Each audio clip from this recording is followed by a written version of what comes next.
Hello, everyone. My name is Connor McCabe, and today I'll be talking on my poster on the California dairy industry's timelines for achieving climate neutrality.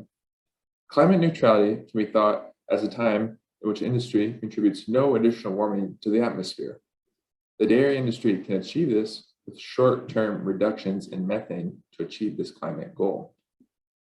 There are two main ways that the industry can achieve this, with on one hand being the building of anaerobic digesters, which reduces methane emissions from manure management, and on the second hand, the implementation of feed additives, which can reduce methane emissions from enteric fermentation, or better known as cattle burps.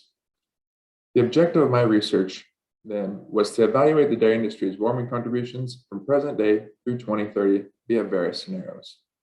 These scenarios included keeping everything constant under business as usual, 40% reduction in manure methane emissions in line with state policy, Senate Bill 1383. And lastly, on top of this, 40% manure reduction, also an 11.3% reduction in enteric emissions via the use of feed additives.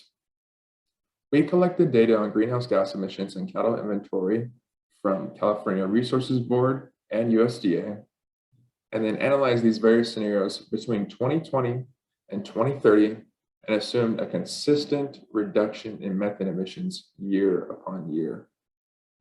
If we look firstly at figure 1 and look here on the x-axis, which has the year, and the y-axis, which has the annual greenhouse gas emissions and carbon dioxide equivalents, we see a strong divergence around present day, whereas the 40 manure and 40 manure enteric fermentation scenarios show a strong reduction in emissions, whereas the business as usual continues to flatline. And instead of looking at greenhouse gases produced and actually looking at their warming contributions in figure 2, we see a general trend over time for reduction emissions year upon year, due firstly to a consistent cattle herd producing the same amount of methane year upon year. And secondly, with the adoption of these various technologies, we see reduction in those methane emissions and thus a reduction in the warming impact of the industry. The industry has a possibility of achieving climate neutrality by the year 2027 and going beyond that in achieving climate negative milk production this year, in a sense, offsetting historical emissions from the industry.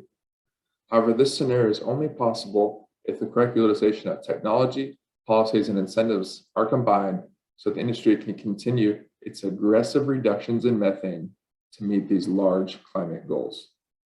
Thank you so much for dropping by my presentation, and I look forward to answering what questions you may have.